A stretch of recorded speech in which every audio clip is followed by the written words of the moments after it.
Hello and welcome to another episode of Power Rangers Lore. And today we are talking about a very important side character, Piggy. Now if you don't know who Piggy is, he appears in SPD Power Rangers series set in the future, which we're actually getting pretty close to the time period where they would be appearing. And he would be instrumental in the Rangers' victory. Now, how would this little alien who's got snot running from his nose be helpful at all? Well, let's just say this. He is.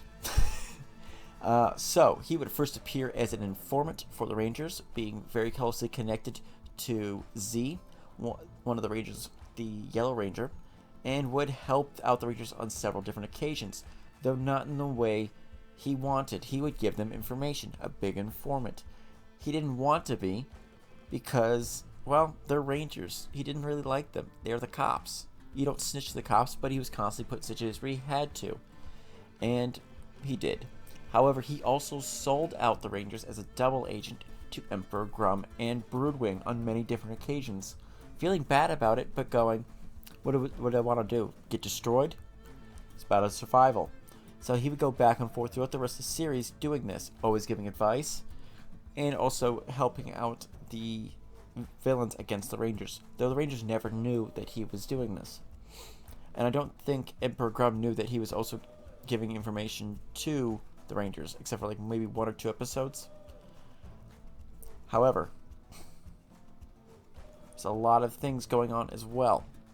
He would also inherit a bunch of money. By inherit, I mean he was digging through the trash one day and gain a winning lottery ticket. Cash that in and win millions upon millions of dollars. Now, why would anyone throw a winning lottery ticket? Unknown. Probably a scam went wrong and they had to ditch their stuff. But they did. And he would use it to pay off his debts to Broodwing, as well as buy himself a restaurant, a thing he's always wanted. He wanted to serve rare delicacies, the most finest food that could possibly be. And let me just show you a little bit what's on the menu there. Now, this is just from the food section. Chicken, ooh, that's pretty good. Bedpan stew. Prime street chicken with a hint of bedpan. If you don't know what bedpan is, go look it up. Mystery muffins. Yeah, that always sounds good. Garbage can surprise. Crawly combo. Yes, a fresh salad with creepy crawly gutter dwelling friends. And sock soup. Yes, sock soup. Now his drinks included Portable Princess, Spinning in the Drain, Curio Craziness, and Informant Fizz. Now, that's just a little bit of his delicacies. There was a huge rage for the aliens out there. However, he would have problems with running this business. You see, the Rangers would constantly come up and scare off his customers because 2 things. They were cops, and his clientele wasn't always the best, but also they were human. And 2, the monsters, or the aliens, they were the monsters. The humans were the monsters. Now, it's a weird thing to think about, but yeah, we are. We are very different from them, but we're also very similar in many ways. We had that same background going there. Now, if you want to think about something very interesting, this would happen several different times to the point where he got frustrating. Now, what do you do when your customer base is scared of the people who want information from you? Well, you tell them to stop. Hey, I'm out of the business. You tell them on the trade. However, the Rangers said, well, we could do that, or you could tell us what you want and we could just leave and get your customers back. And they pressure him. They kind of bully him. And is that the really Ranger thing to do? No, it's not. But hey, they needed the information. And in the end, they knew he would give in. And he did. However, the same would go for Emperor Grum and Broodwing. Their forces would come in and scare off his customer base because they were not afraid of them as monsters per se, but afraid of them as what they were going to do to them because they were psychopathic conquerors. Now, this would go back and forth for a while, selling each other out, but eventually Emperor Grumma put him in a position where he needed to go after the Rangers and capture them. And he had Piggy do it for him. Because he found out that Piggy had a connection to them and would basically exploit that. Now, he would sell out the Rangers to Emperor Grum and get them captured. However, he would sneak aboard their ship just as a crybot and sneak in and free them, giving back their morphers and rescuing them, helping them defeat Emperor Grum. And they hit an Emperor Grum's master. Now, after that, he would go into business with Jack and Jack's love interest and help change the world in such a good way. He'd even dress finer and find nice clothing, clean clothing even.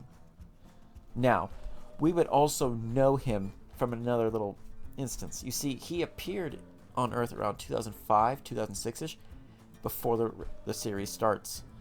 Now, why would he be on Earth that early? Well, he wanted to get a fast track explore Earth a little bit, and he was exploring the cuisine of Earth. By meaning the cuisine, I mean the trash of Earth. And that's where he met a certain fun-loving genie in Mystic Force. The Great Genie, Genji. Yes, the Great Cat Genie from Mystic Force would meet Piggy by the trash cans and have a philosophical discussion of friendship and about aliens coming down and basically taking over eventually and living all over Earth. Now, that's basically a show of the galactic community growing strong there, but it's also showing two side characters really talking. Now, that'd be very interesting, a conversation to be a part if it wasn't for the fact that Genji kind of took only part of what he said to heart and ran back to help the Rangers. Now, Piggy was not finished and basically went, well, whatever, I'm going to eat my trash. And he did. So, that'd be the very interesting part of Piggy. He's been on Earth for a long time before the beginnings of SPD and gained to know a lot about the trash and the underside of Earth. So it'd be very interesting to see if they show him in any more series such as Beast Morphers or any other series going on from there. I think they already skipped on the Beast Morphers, but they've got Dino Fury and a bunch of other stuff coming out for the future. It'd be interesting to call back to that. Now, something you guys don't know, Piggy is also played by another character, and he's played by Barney Duncan. If you don't know who Barney Duncan is, he was also the crazy, basically, he was the owner of the record store for Mystic Force, and he got to be an interesting character of them going through and playing both series. He went from SPD right to Mystic Force, and he probably was like, can we cut Piggy in? And he probably got away with that. So very interesting character connections there. It's the same character, but different attitudes entirely, though probably also always having the same issue of going, where are my workers? Why are they running away? So there we go. That is this week's episode of Power Rangers lore. The more you know about Piggy. I hope you guys take that to heart and very like this character a lot more when you go back and learn about him. He's a very interesting character because he went from a guy who didn't really care too much about the Rangers to a guy who realized they were his friends. In the end, they did care about him, and he did care about them. So, make sure to like, comment, subscribe. Tell me what you guys think about Piggy. Tell me what you guys want to see in the future. Give me some other ideas. I kind of was just driving. I was like, you know what? I'm going to do Piggy this week. What am I going to do next week? Well, I've got something special planned. See you guys soon, and may the power protect you always.